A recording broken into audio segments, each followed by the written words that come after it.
ಸುದ್ದಿಸಾಕ್ಷಿ news ಚಾನಲ್ಗೆ ಸ್ವಾಗತ. ಚಿಕ್ಕಬಳ್ಳಾಪುರ ನಗರದ ಸರ್ ಎಂ ವಿಶ್ವೇಶ್ವರಯ್ಯ ಕ್ರೀಡಾಂಗಣದಲ್ಲಿ ಓಂಕಾರ ಕ್ರಿಕೆಟರ್ಸ್ ಮತ್ತು ಜೈಕುಮಾರ್ ಫೌಂಡೇಶನ್ ಇವರ ಸಂಯುಕ್ತ ಆಶ್ರಯದಲ್ಲಿ 2 ದಿನಗಳ ಕಾಲ ಟೆನ್ನಿಸ್ ಬಾಲ್ ಕ್ರಿಕೆಟ್ ಪಂದ್ಯಾವಳಿಗಳನ್ನು ಏರ್ಪಡಿಸಲಾಗಿತ್ತು.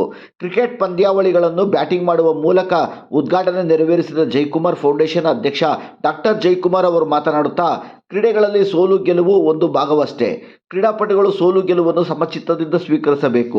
ಗ್ರಾಮೀಣ ಭಾಗಗಳಲ್ಲಿ ಸುಪ್ತವಾಗಿ ಅಡಗಿರುವ ಕ್ರೀಡಾ ಪ್ರತಿಭೆಗಳನ್ನು ಗುರುತಿಸಿ ಪ್ರೋತ್ಸಾಹಿಸುವ ನಿಟ್ಟಿನಲ್ಲಿ ಜೈಕುಮಾರ್ ಫೌಂಡೇಶನ್ ಸಾಮಾಜಿಕ ಸೇವಾ ಕಾರ್ಯಗಳ ಜೊತೆಗೆ ಕ್ರೀಡೆಗಳಿಗೂ ಸಹ ಉತ್ತೇಜನ ಹಾಗೂ ಪ್ರೋತ್ಸಾಹ ನೀಡುವ ಕೆಲಸವನ್ನು ಮಾಡುತ್ತಿದ್ದೇವೆ ಎಂದ ಅವರು, ಜೈಕುಮಾರ್ ಫೌಂಡೇಶನ್ ಸಮಾಜಮುಖಿ ಚಟುವಟಿಕೆಗಳನ್ನು ಜಿಲ್ಲೆಯ ಜನರು ನಿರಂತರವಾಗಿ ಪ್ರೋತ್ಸಾಹಿಸಿಕೊಂಡು ಬರುತ್ತಿದ್ದಾರೆ. ಮುಂದಿನ ದಿನಗಳಲ್ಲಿ ಮತ್ತಷ್ಟು ಸಮಾಜಮುಖಿ ಕಾರ್ಯಕ್ರಮಗಳನ್ನು ತೊಡಗಿಸಿಕೊಳ್ಳುತ್ತೇವೆ ಎಂದು ಅವರು ತಿಳಿಸಿದರು. ವರದಿ ಗಜೇಂದ್ರ, ಸುದ್ದಿಸಾಕ್ಷಿ ನ್ಯೂಸ್, ಚಿಕ್ಕಬಳ್ಳಾಪುರ.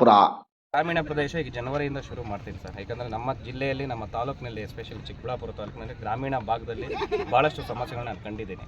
ಅದಕ್ಕೆ ನಮ್ಮ ಕೈಲಾದ ಮಟ್ಟಿಗೆ ಏನು ಮಾಡ್ಬೋದು ಮತ್ತು ಸರ್ಕಾರದ ವತಿಯಿಂದ ಏನೋ ಒಂದು ಸೌಲಭ್ಯಗಳು ಒದಗಿಸ್ಬೋದು, ಅದ್ರ ನಿಟ್ಟಿನಲ್ಲಿ ನಾನು ಕಾರ್ಯನಿರ್ವಹಿಸ್ತೀನಿ ಸರ್. ಈಗ ನೀವು ನಿಮ್ಮ ಸಂಸ್ಥೆಗೆ ಈಗ ನಮ್ಮ ಸಂಸ್ಥೆ ಮೊದಲೇ ಉದ್ದೇಶ ತಿಳಿಸಿರೋದಾಗೆ, ನಾವು ನಿಜವಾದ ಬಡವರಿಗೆ ಅಂದರೆ ನಿಜವಾದ ಅರ್ಹ ಫಲಾನುಭವಿಗಳಿಗೆ ನಾವು ತಲುಪಿಸುವಂಥ ಉದ್ದೇಶ. ಇದರಲ್ಲಿ ನಾವು ಪ್ರಚಾರ ಪ್ರಿಯರಲ್ಲ, ನಮಗೆ ಪ್ರಚಾರದ ಅವಶ್ಯಕತೆ ಇಲ್ಲ. ನಾವೊಂದು ಸೇವೆ ನಿಸ್ವಾರ್ಥವಾಗಿ ಮಾಡ್ತಾ ಇರೋಂಥದ್ದು.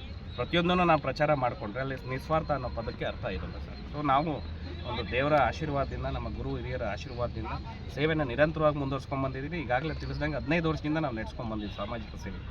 ನಾವೇನಂದರೆ ಸೇವೆ ಅನ್ನೋದು ಇನ್ನೊಬ್ಬರಿಗೆ ತಿಳಿದಿರೋ ಕೆಲಸ ಮಾಡೋವಂಥದ್ದು.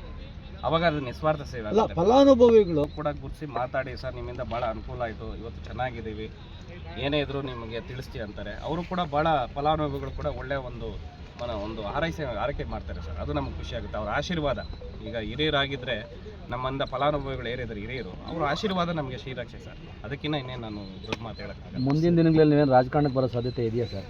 ಸರ್, ರಾಜಕಾರಣ ಬೇರೆ, ಜೈ ಫೌಂಡೇಶನ್ ಬೇರೆ. ಆಗಲೂ ಪ್ರತಿಯೊಂದು ಮಾಧ್ಯಮದಲ್ಲಿ ನಾವು ಸಂವಾದ ನಡೆಸಿದಾಗ ಕೇಳಿದ್ದೀನಿ, ರಾಜಕೀಯ ಅನ್ನೋದು ನಮ್ಮ ವೈಯಕ್ತಿಕವಾಗಿ ಅದು ಸಪ್ರೇಟಾಗಿ ಇದ್ದೇ ಇರುತ್ತೆ. ಇದು ಜೈ ಫೌಂಡೇಶನ್ನು ಬೇರೆ, ರಾಜಕೀಯ ಜೈ ಫೌಂಡೇಶನ್ ಎರಡೂ ಜೊತೆ. ರಾಜಕಾರಣ